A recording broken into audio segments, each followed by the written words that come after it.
Hello everybody and welcome back to Let's Play The Simpsons. So we're now going to be playing as Homer. I thought it was fitting since it's Moe's Tavern where he spends a lot of his time after all. The only other place he spends more time at is the nuclear power plants, which yes we'll be seeing later, spoiler alerts. And yes, I'll be playing as Homer there, don't you worry. But anyways, this looks very different from the Moe's Tavern in the show. Like really different. Like, what's going on here? This doesn't look anything like Moe's Tavern. What, did Moe get an upgrade or something? I don't know. Oh, hey, Barney, what's up? I see you still have the blonde hair there, because, that's something some people may forget. In the early seasons, he had blonde hair, and yes, it looked bad. It looks bad here, but trust me, it looked even worse in the show, in my opinion. It was bad. And there's Moe in the background with green hair for some reason. I have no idea why, but they seem to get a lot of the colors wrong in this game. Like, Moe's hair is gray in the show. Why is it green here? And also, I think Barney's hair might have still been blonde at the time, so I can't fault them for that one. Why is Bart wearing a blue shirt? I didn't address that when I started playing as him. I guess I can't grab that bottle from Moe. That sucks. But, yeah. For some reason, he wears a blue shirt here, not his usual red or orange or whatever color it is. I'm pretty sure it's orange, or maybe I'm seeing it wrong. I don't know. Whatever the case, let us continue on. Jump on this pool table. Wait a minute, what? Okay, now I know this is not Moe's Tavern. It was never this big. What's going on here? I can understand taking liberties from the source material sometimes, but come on now. Couldn't you just made a generic bar and have Moe there be like upset that Homer's in a different bar or whatever? I don't know. What the heck is that? Aliens in the background? The Simpsons? Hey, that's the game I'm playing right now. What are the odds of that? And also Maggie's on a TV screen. I have no idea why. I also don't recall there being a roulette wheel at Moe's Tavern, but whatever. Can I just say I love Barney and Moe too? I love those characters. They're great. I especially love Barney. I always love that guy, despite the fact that he's just, you know, sad drunk and whatnot. And now we got, this guy. Again, never appeared in the show as far as my knowledge. He's quite tall, though, and he breathes fire for some reason. He looks a bit like Moe, only he's a lot uglier, so, yeah, for anyone that says Moe's ugly, no, this guy's way worse. Like, Moe, I would take over this guy any day. Just saying. But I do love Moe, too. Moe's hilarious, especially when he gets prank called by Bart. Moe's Tavern. Yeah, is Al there? Al? Yeah, Al. Last name Alcoholic? Let me check. Phone call for Al. Alcoholic. Hey, is there an alcoholic in here? It's like, yeah, it's a bar. What do you expect?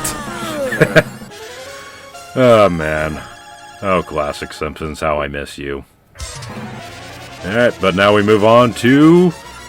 What is it? Springfield... What? What? Oh crap. Smithers just threw Maggie into the water. She thankfully landed on a little raft there, but... How did that raft get there to begin with? And also, all of a sudden, the sun's out? What? Has this literally taken place over a whole day? Because at level 3, it was clearly nighttime when we fell into the cemetery, the discount cemetery to be precise. And now all of a sudden the sun's out? Were we really in Moe's Tavern that long? Wow. That's crazy, guys. That's crazy. And what the heck is that thing down there? That looks a lot like Homer. Looks like a very hairy version of Homer. He even yawns like him. Very interesting. He also fights like him too, because he can do the jump kick that Homer does as well. I'm obviously not going to let him demonstrate that, but trust me, he can do it.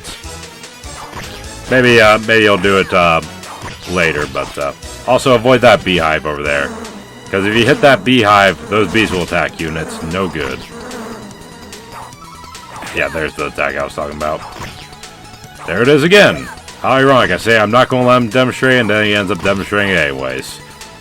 Why do I never look back at my footage? Seriously, I gotta stop doing that. That's a bad habit I really need to break. Anyways, we got a slingshot, which seems fitting for Bart, definitely. Ah! Got body slammed. That sucks. Can I also say I love how they all come back as superheroes, too. That's really cool. I'm pretty sure Bart was the only one that was ever portrayed as a superhero back in this time with Bartman and all that. But whatever the case, they all do it for some reason. I don't know why. Oh, right, the fish, the three-eyed fish or four-eyed fish, famous from the show. Yeah, this is just a big love letter to The Simpsons. What can I say? I love this game. Probably not my favorite Konami beat 'em up, but still, it's up there. I do probably prefer Sunset Riders over this, if I'm honest, but that's a shooter, not beat 'em up, so that's different. Oh, hey, Sideshow Bob. I love Sideshow Bob. He's probably my favorite Simpsons character, if I'm gonna be honest. Like, every episode he's in, he's always pretty funny, I find. Anyways, who's the boss going to be this time? Bunch of logs there. What we got? A bear. Oh boy.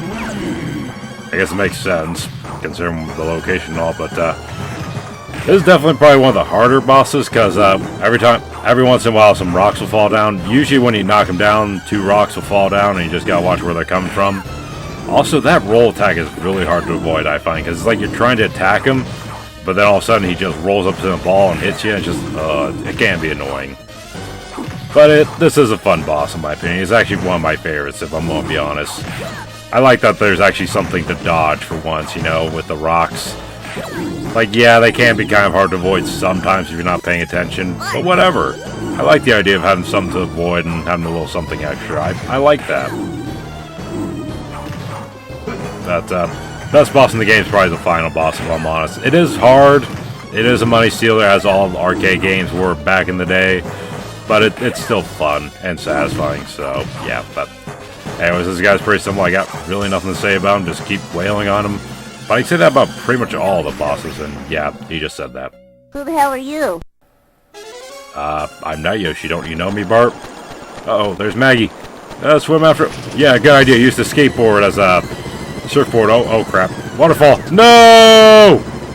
Smithers got away again. No scream this time. I wonder what that's all about. Uh-oh. That's not good. Knocked unconscious. And here's that cutscene with everybody else. Doesn't change too much, but they all swim a little bit differently, so I thought it was worth showing off. And yeah, you can also see the position everyone takes, because everyone takes a different position when they fall, which is interesting to me. So, yeah, kind of cool.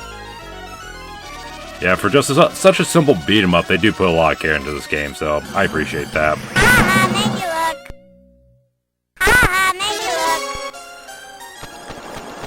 Yep, there's Maggie again. Uh-oh, no! Lost again. Darn it. No, good attempt, Lisa, good attempt. I do have to ask, though, why does Smithers kidnap Maggie rather than just grab the diamond and run? I mean, she literally has it right in her mouth. Are you seriously telling me you couldn't just grab it out of her mouth and run? How's my hair? You could avoid all of this, Smithers, if you'd just done that, you stupid idiot. Come on now. Yeah, it looks like Marge does a breaststroke, whereas everybody else does, I don't know what you call that, doggy paddle or something. Whatever the case, they all fall. And as I said, they all take different positions on the land. And then they all get sent to Stage 6 Dreamland. And this is a trippy zone. What the? Krusty Moon, Walking Donuts, what?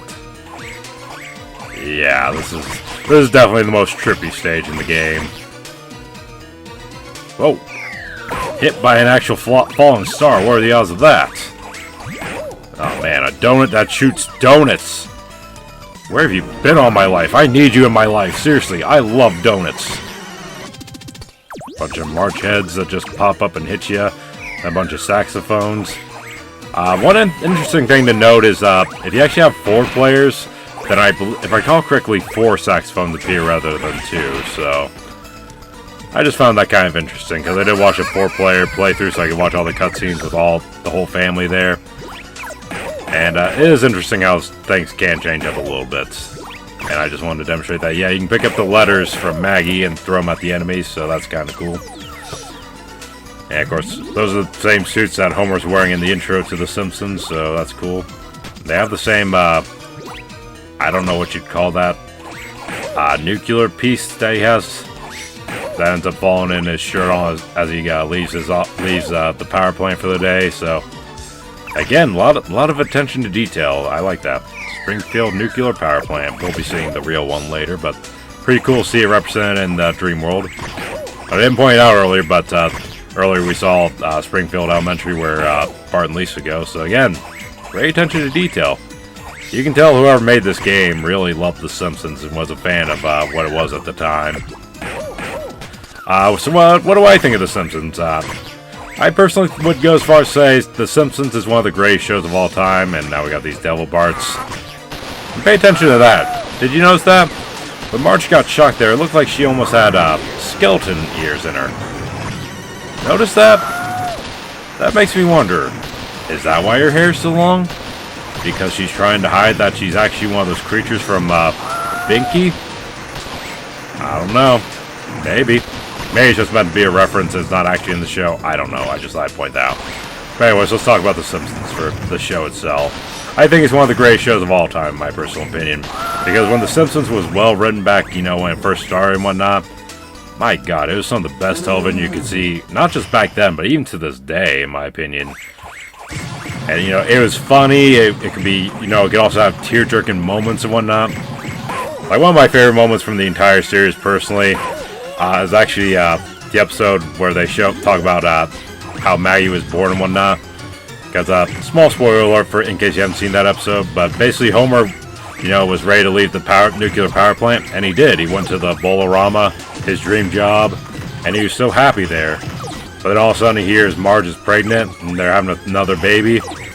And the problem is the Bolorama doesn't pay enough, so he, speaking of Bolorama, we're playing a bowling ball, because Homer loves bowling, so I don't know why it took me so long to point that out. I just, I tend to ramble sometimes, what can I say? Anyways, so he finds out that, he's got to go back to the nuclear power plant because he can't afford, to keep working at the Bolorama, because he wouldn't make enough money to support 3 kids. So he's all depressed and sad, and not Homer, but Burns is being a real jerk about it. Like, when he goes in, he actually, sorry, getting tongue twisted here.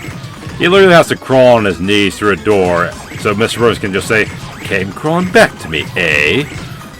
And then when he goes back to his old office, he puts up a plaque that says, "Don't forget, you're here forever."